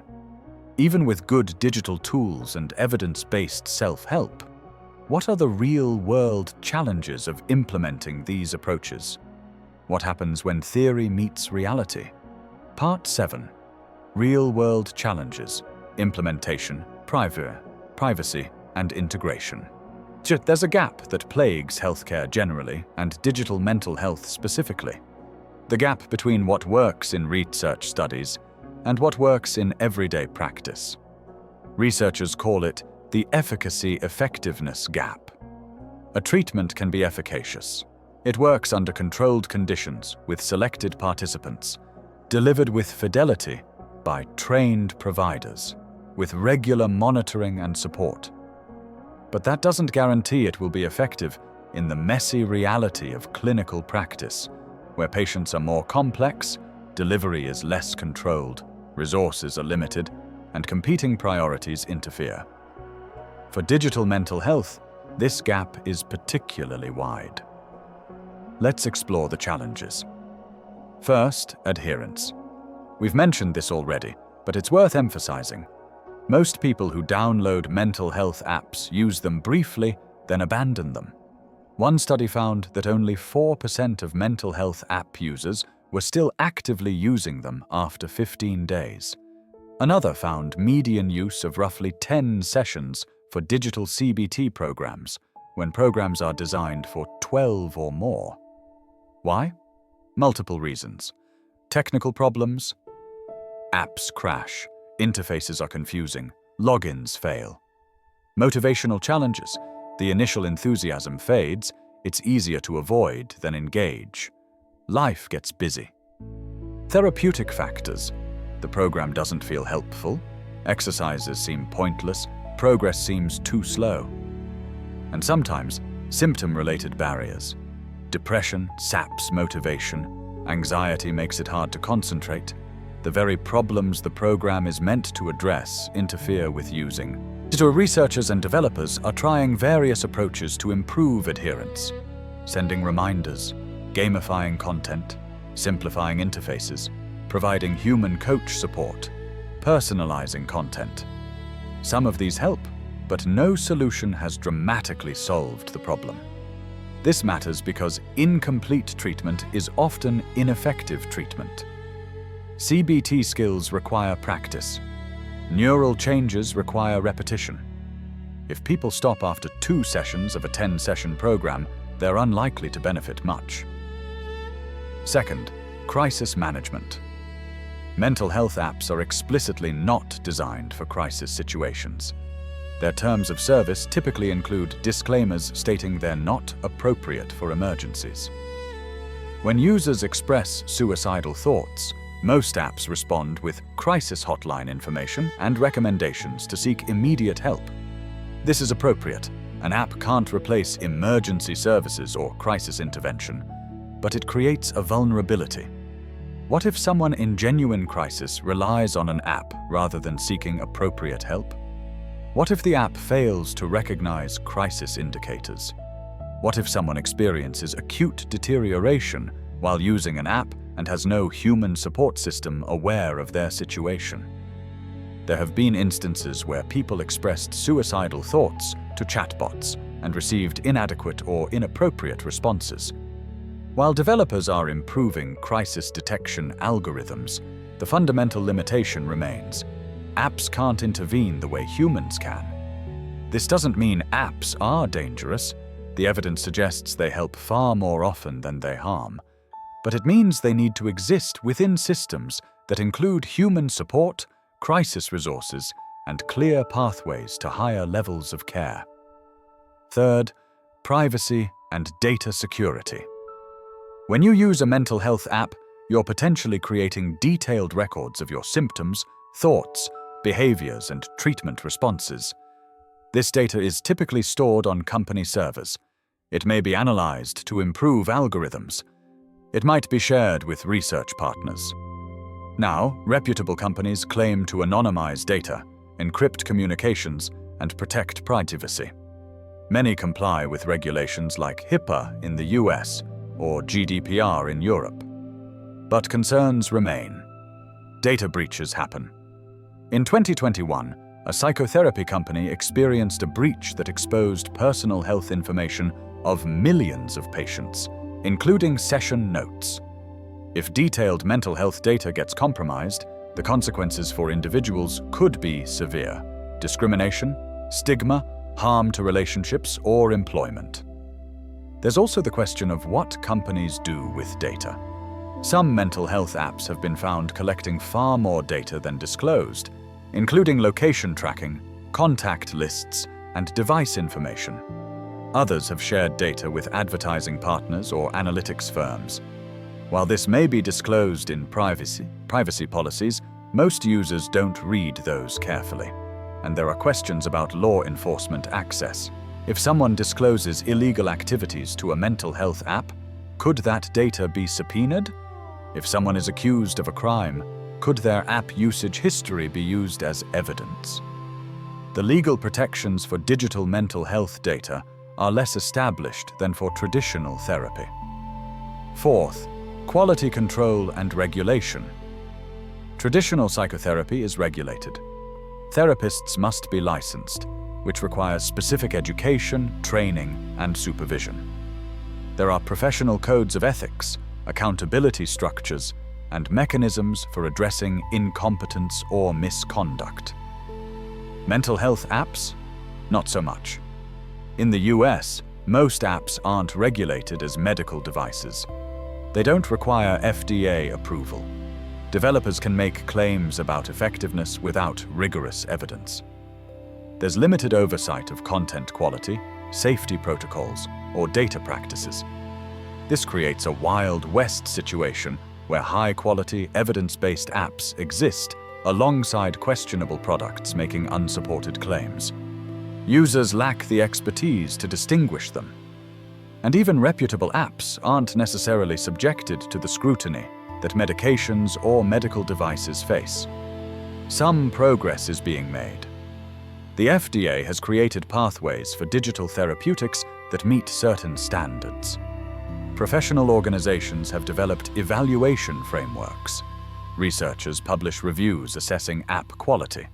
But regulation remains limited relative to the proliferation of products. Fifth, integration with traditional care. Digital interventions work best when integrated with existing healthcare systems, not as stand-alone replacements.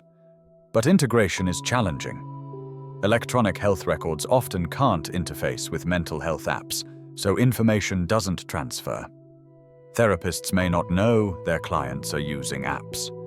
Primary care doctors prescribing app-based treatments often lack training to support patients or troubleshoot problems. Insurance companies may not cover or reimburse app use, creating financial barriers.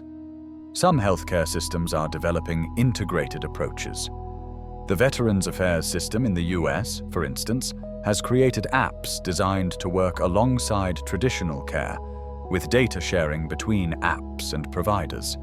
But these remain exceptions. Sixth, therapist perspectives. How do mental health professionals view digital CBT?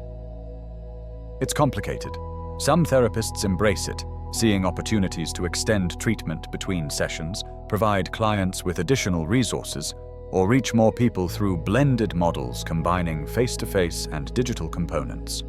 Research suggests blended treatment, traditional therapy supplemented with digital tools, may be more effective than either alone.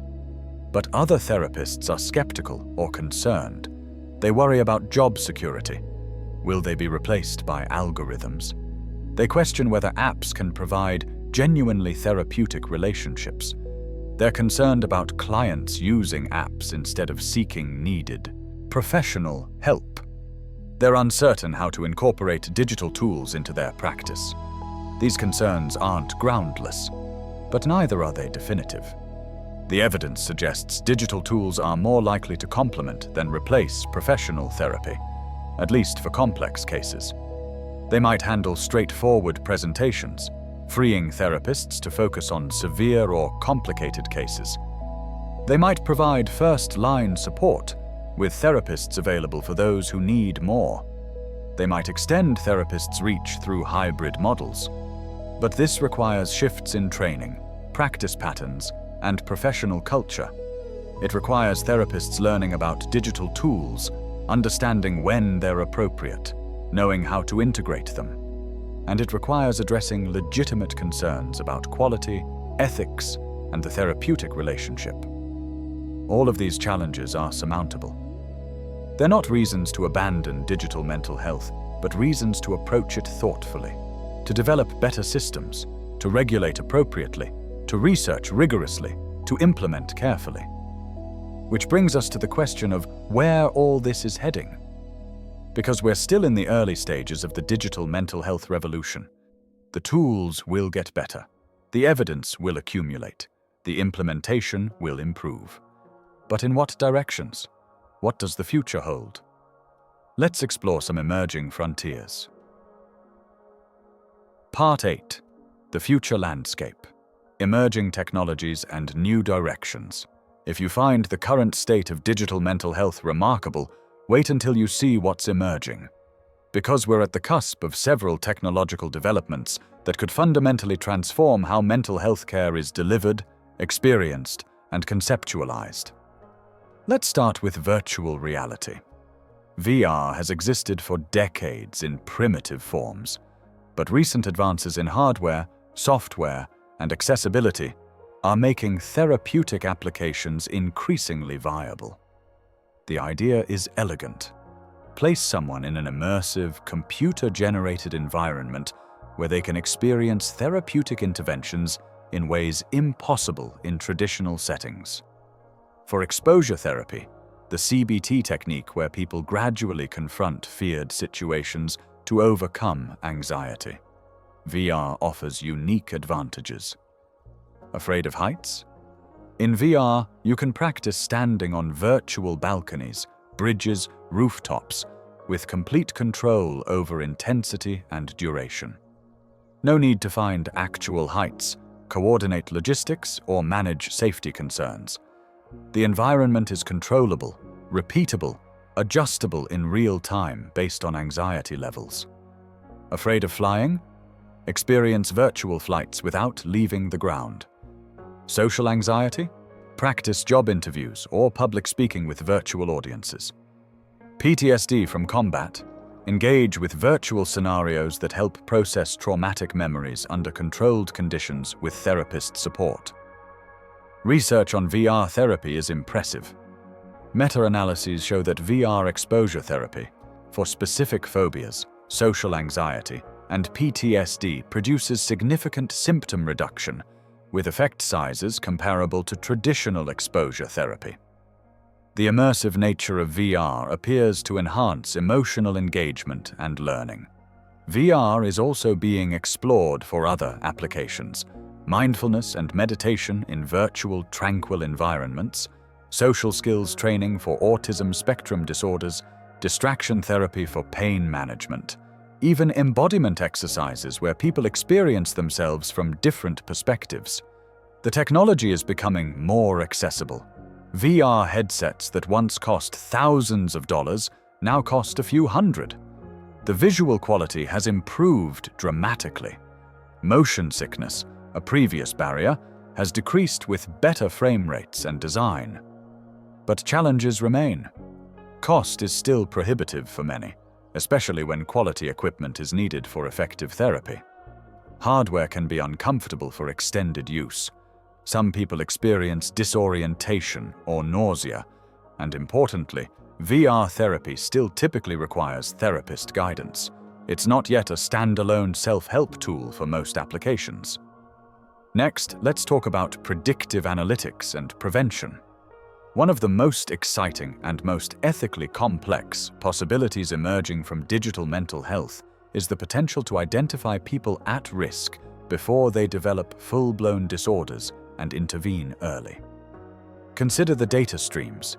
Smartphones and wearables generate continuous information about behavior patterns, sleep quality and quantity, physical activity levels, social interactions captured through call frequency, text patterns, and social media use, location patterns revealing daily routines, even subtle changes like typing speed and screen interaction patterns. Machine learning algorithms can, in principle, analyze this data to detect changes that correlate with emerging mental health problems. Decreased social interaction, disrupted sleep, reduced physical activity, patterns that might indicate developing depression. Increased nighttime phone use, erratic sleep patterns, extreme mood swings tracked through text sentiment analysis, possible indicators of bipolar disorder relapse. This isn't purely speculative. Research studies have demonstrated that machine learning models can predict depression onset, anxiety symptoms, and even suicidal ideation with moderate accuracy based on smartphone data patterns.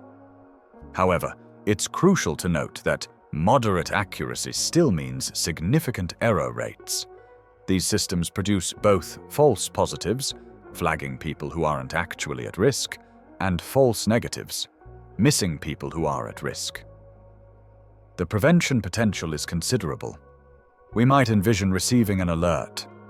Your recent activity patterns suggest you might be developing depression. Here are some resources that might help.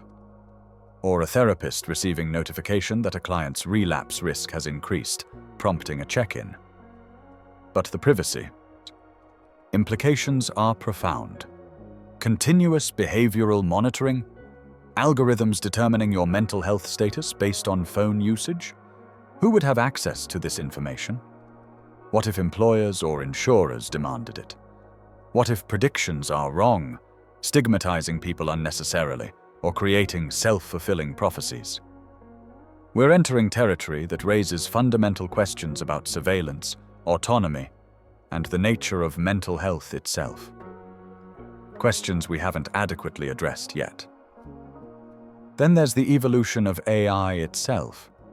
The chatbots we discussed earlier, Wobot, Wiser, Youper, represent first-generation conversational AI for mental health. They're impressive, but they're limited.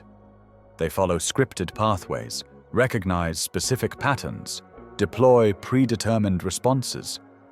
The next generation, incorporating large language models like GPT-4 and beyond, will be different.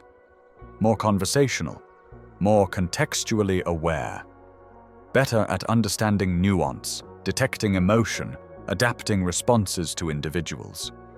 GPT-4 can already approach clinical accuracy in identifying certain mental health symptoms from text. It can generate therapeutic responses that mirror professional techniques. Studies are beginning to explore its potential in mental health applications. But advanced AI also amplifies risks. More sophisticated conversational ability means more potential for harm if responses are inappropriate. Greater personalization means more detailed data collection. More human-like interaction means more risk of users forming inappropriate attachments or substituting AI for human relationships. And there's the black box problem.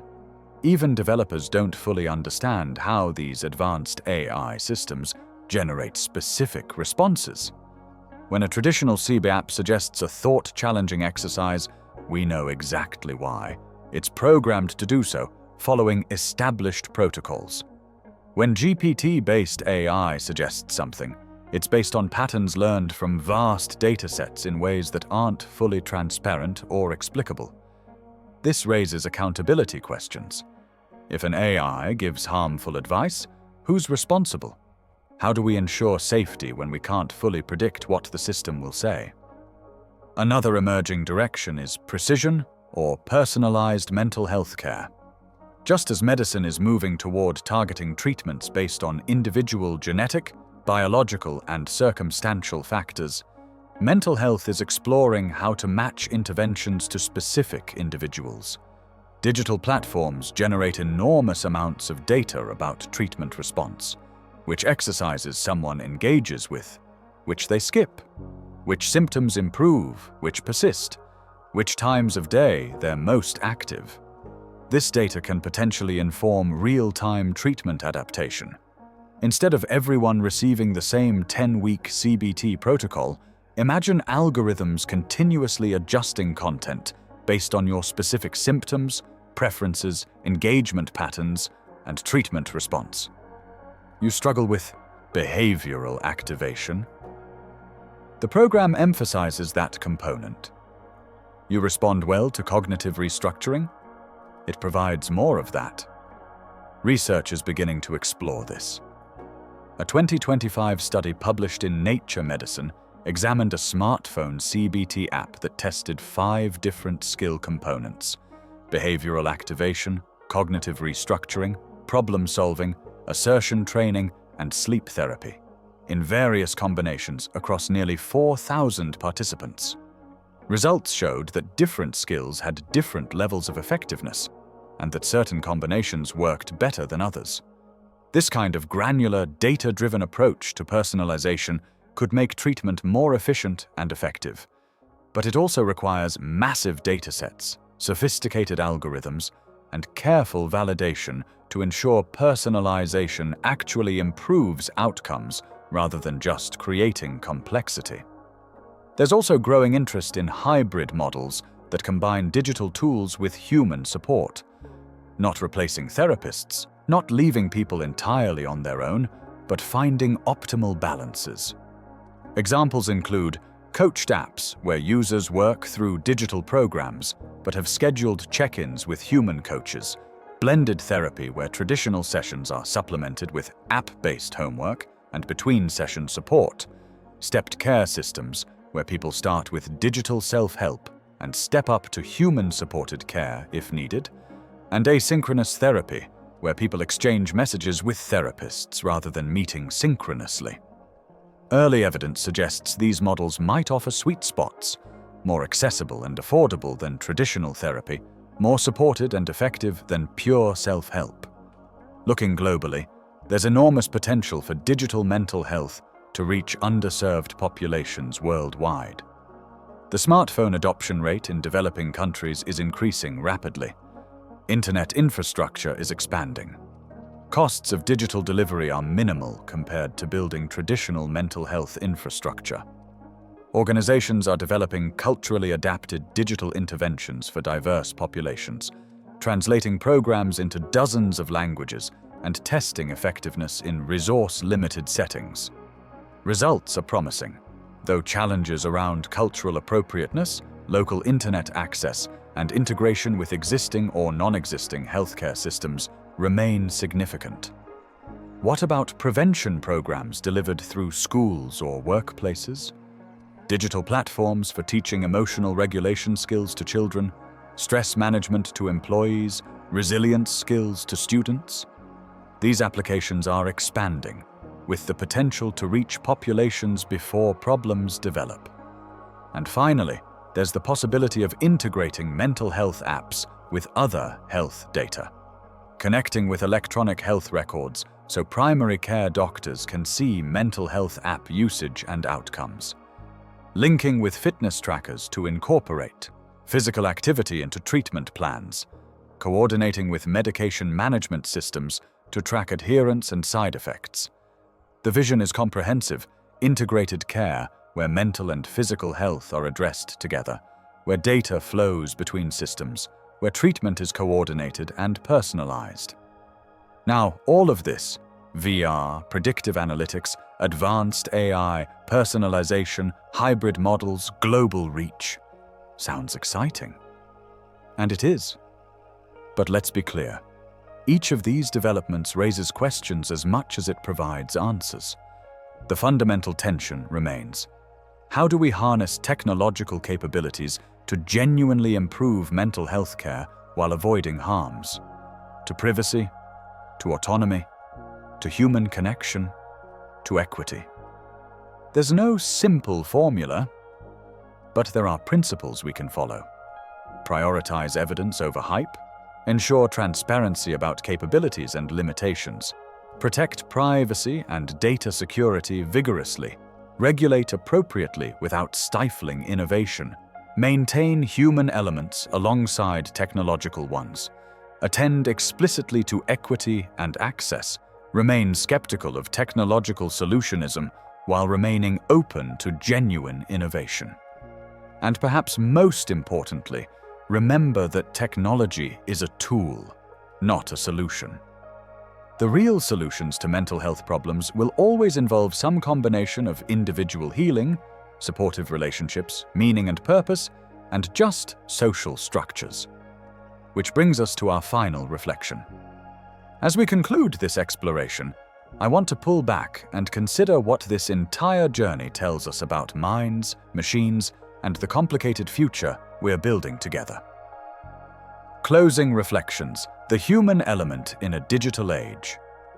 We've traveled a long way tonight, from Aaron Beck's consulting room in the 1960s to smartphone apps processing millions of conversations, from neural circuits changing under the influence of therapy to algorithms attempting to replicate that process, from books teaching CBT skills to chatbots delivering them conversationally, from treatment as privilege to treatment as app download. The scope of change is breathtaking, and it's tempting to view this story through binary lenses: technology as savior or threat, progress or peril, solution or problem. But here's the twist I promised at the beginning: the revelation that recontextualizes this entire transformation, the insight hiding in plain sight throughout this journey. Remember when we talked about Beck's discovery? About how he noticed his patients' automatic thoughts and realized they weren't random, but patterns that could be systematically identified and changed. Here's what's profound about that insight, what it tells us about why digital CBT can work at all. Beck didn't cure depression primarily through warmth, empathy, or therapeutic intuition, though he surely possessed those qualities.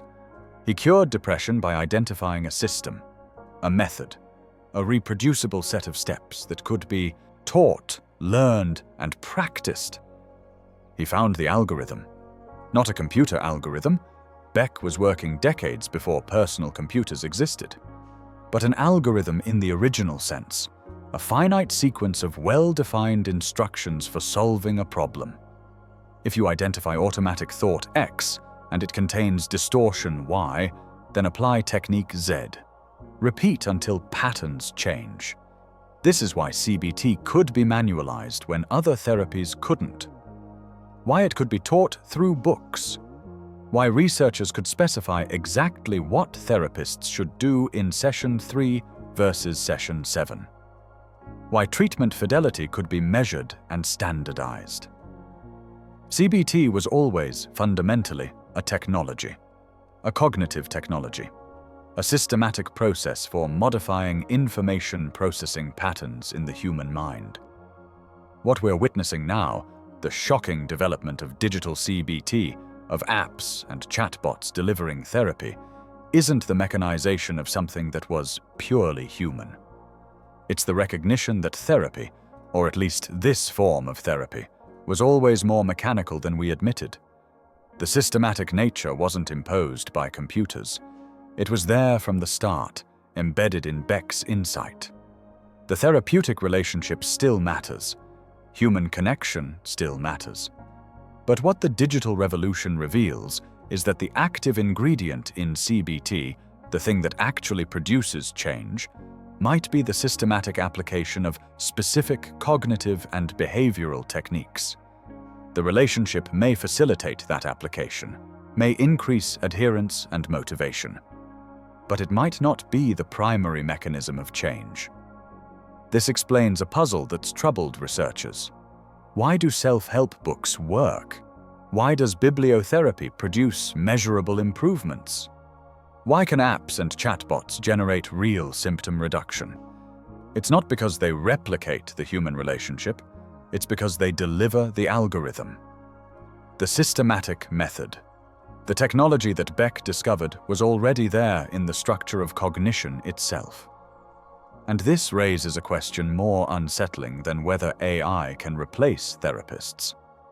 What if therapy, or at least certain forms of it, was never as uniquely human as we believed? What if healing, in some cases, is less about connection and more about information processing? Less about relationship and more about pattern recognition and modification? I'm not saying the human element doesn't matter. For many people, for many problems, it matters profoundly. The presence of another person who truly sees you, who bears witness to your suffering, who believes in your capacity to change, that can be transformative in ways no app can replicate. But Beck's discovery suggests that for certain types of psychological problems, those rooted in identifiable patterns of distorted thinking, the solution might be more algorithmic than we'd like to admit, more teachable, more systematizable, more computable.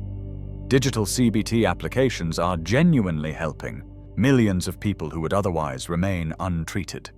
The evidence for this is robust and growing. Apps for insomnia, chatbots for depression and anxiety, web programs for various conditions. They produce measurable improvements in symptoms and functioning. For some people in some situations, they're not compromises or second-best options. They're effective interventions that wouldn't have been accessible otherwise. The accessibility they provide matters profoundly. Remember that person we started with? The one lying awake at 3 a.m., chest tight with panic, typing into their phone? They're real. Millions of them. And for many, that digital intervention is the difference between suffering alone and having access to evidence-based help. Yet we've also examined the limitations, the concerns, the risks, the digital divide that leaves vulnerable populations further behind, the privacy implications of commodifying mental health data, the dropout rates suggesting that for most people, standalone digital interventions aren't sufficient, the questions about whether we're addressing root causes or just individualizing systemic problems, the uncertain future as AI becomes more sophisticated and potentially more invasive. The answer to "Does digital CBT work?" is simultaneously yes and no, depending on what we mean by work and for whom. It works if you define success as making evidence-based techniques more accessible, reaching people who wouldn't otherwise get treatment, producing measurable symptom reduction for a meaningful percentage of users, and doing so at a fraction of the cost of traditional therapy. It doesn't work if you define success as replacing human therapists entirely, serving all people equally well regardless of circumstances, maintaining engagement and completion rates comparable to face-to-face therapy, or addressing the societal roots of mental health problems. So what do we conclude? Perhaps this: we're in the middle of a transformation we don't yet fully understand.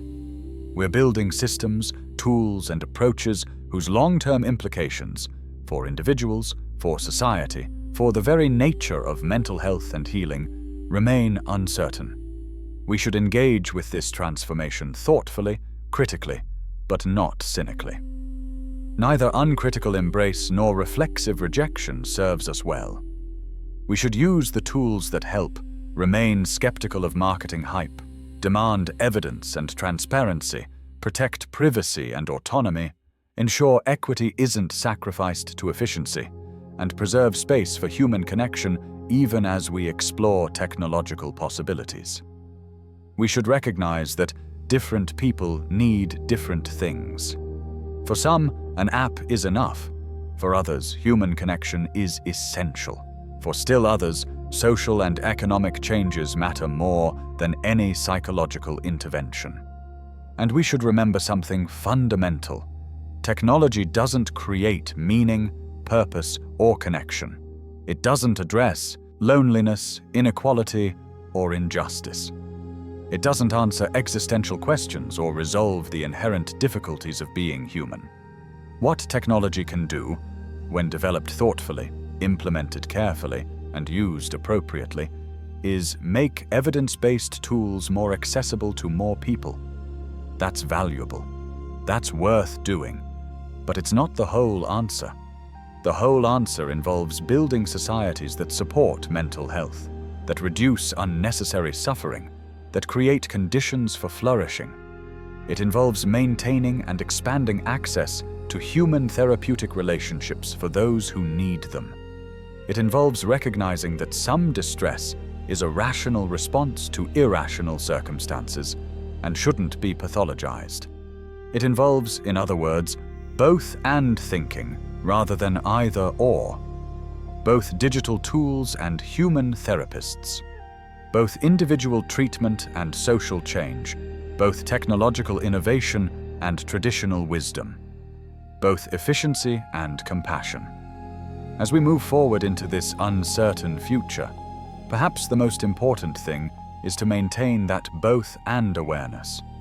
To use technology without being seduced by it.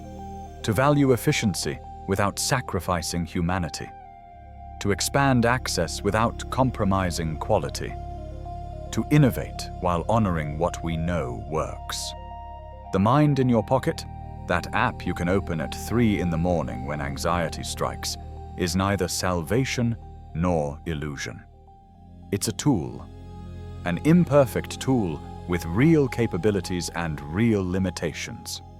For some people in some moments, it offers genuine help, and that matters. But so does the therapist who sees beyond symptoms to personhood. So does the friend who listens without judgment. So does the community that provides belonging. So does the society that addresses root causes of suffering.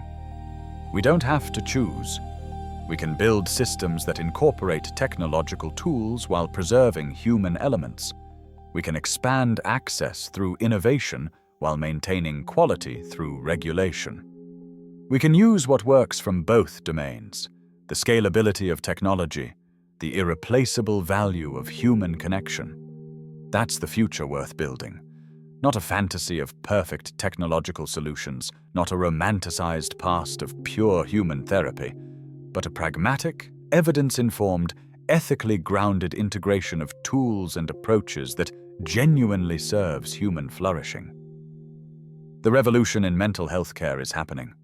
It's messy, complicated, filled with both promise and problems. But it's real. And if we approach it with wisdom, compassion, and commitment to evidence and equity, it might, just might, help us build a world where mental health care is truly accessible to all who need it. That's a world worth working toward. Tonight, we've traced a line from one psychiatrist's failed attempt to prove Freud right, to millions of people receiving evidence-based treatment through their smartphones. From the discovery that thoughts could be systematically modified, to the recognition that systematic modification might not require what we thought it required. The journey continues. The questions remain open. The future is unwritten. But remember this. That person typing into their phone at 3 a.m., the one we started this journey with, they're not experiencing science fiction. They're experiencing the logical extension of Beck's insight from 1964, that patterns of thought can be identified, understood, and changed through systematic application of specific techniques. Beck proved it was possible. The question was only how widely that systematic approach could be distributed, how many people could be reached, how accessible these tools could become. We're finding out, right now, in bedrooms and living rooms across the world, in those 3 a.m. conversations between humans and algorithms, in neural circuits rewiring themselves through repeated practice of learned skills. The revolution is quiet, but it's real, and it's revealing something unexpected about the nature of healing, that some forms of psychological change might be more algorithmic, more teachable, more systematizable than we ever wanted to admit. This doesn't make healing less profound. It doesn't make suffering less real or recovery less meaningful. If anything, it makes healing more democratic, potentially accessible to anyone with a smartphone and the motivation to engage. But it does force us to reconsider what therapy is, what it's always been, what it might become. And that reconsideration, uncomfortable as it may be, might be exactly what we need to finally close the treatment gap. To reach the 3/4 of people in low-income countries who receive no care. To provide help to the 1 in 3 in wealthy nations who suffer without support, not by abandoning the human elements that matter, but by recognizing which elements are essential and which might be optional, by understanding what healing requires at its core. The tools may be new, but the hope is ancient. The algorithms may be digital, but the suffering they address is fundamentally human. And perhaps that's the real revelation, that human healing and systematic process aren't opposites. They never were. If you found this exploration valuable, if it challenged assumptions or illuminated something complex about our changing world, consider subscribing. There's so much more to explore in the realm of psychology, neuroscience, and the human experience. More quiet investigations into what makes us who we are and what might make us better. Until next time, sleep well. And remember, whether you're working through an app, sitting with a therapist, reading a book, or simply taking one day at a time, healing is possible. Change is possible. The path might be different than we expected, but the destination remains the same. You're not alone in this, and you never were. Good night.